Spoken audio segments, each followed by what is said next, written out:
नमस्कार मंडळी, स्वागत आहे तुमचं माझ्या यूट्यूब चॅनलवर। आज आपण बनवणार आहोत सर्वांची फेवरेट अशी साबुदाणा खिचडी। चला तर मग रेसिपीला सुरुवात करूया। ही रेसिपी अगदी सिंपल आणि सोप्या पद्धतीची आहे। तर मग सर्वात प्रथम आपल्याला गॅस पेटवून घ्यायचा आहे। त्यावर एक कढाई ठेवायची आहे।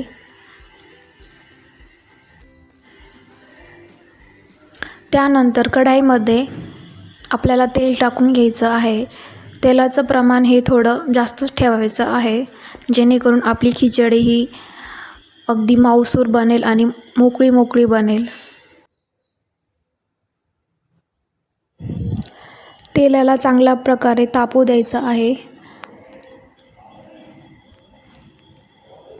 तेल गरम झाल्यानंतर थोडे जिरे चांगले तडतडू द्यायचे आहे। ही साबुदाणा खिचडी घरगुती खाण्यासाठी बनवली आहे। उपवासाच्या खिचडीमध्ये जिरे टाकत नाही, सो तुम्ही लक्षात घ्यायचं आहे। तुम्हाला उपवासाची खिचडी बनवायची असेल तर जिरे स्किप करा। त्यानंतर आपल्याला कट केलेली हिरवी मिरची टाकून घ्यायची आहे। त्यानंतर हिरव्या मिरचीला चांगल्या प्रकारे तेलामध्ये परतू द्यायचं आहे। हिरवी मिरची चांगल्या प्रकारे तेलामध्ये परतू द्यायची आहे। तुम्ही बघू शकता आपली मिरची चांगल्या प्रकारे परतून झालेली आहे। त्यानंतर बारीक कट केलेले बटाट्याचे काप टाकून घ्यायचे आहे। जेव्हा आपण तेलामध्ये बटाटे टाकतो तेव्हा बटाट्यांना अगदी कमी गॅसवर चांगल्या प्रकारे परतून घ्यायचं आहे। आपले बटाटे हे चांगल्या प्रकारे परतून झाले आहे, तुम्ही बघू शकता।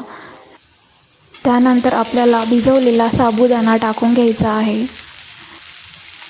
मी हा साबुदाणा काल रात्री भिजवायला ठेवला होता, तर तुम्हीही साबुदाणा रात्रीच भिजत टाका, जेणेकरून तुमचा साबुदाणा हा चांगल्या प्रकारे भिजला जाईल।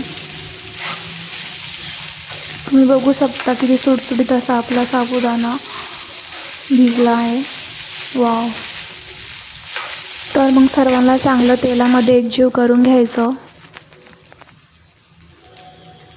त्यानंतर आपल्याला चवीनुसार मीठ टाकून घ्यायचं आहे।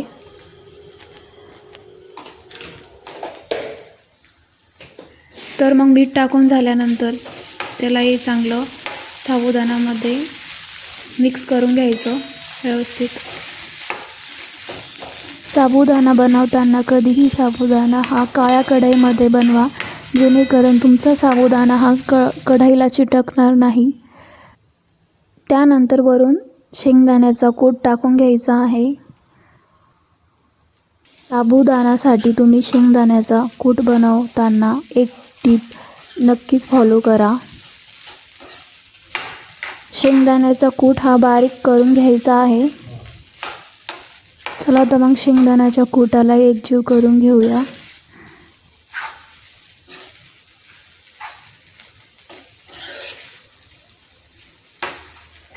तर मग साबुदाणा खिचडी ही रेसिपी आपली रेडी झाली आहे। तर तुम्ही बघू शकता साबुदाणा खिचडी ही किती सुटसुटीत अशी बनली आहे। वाव!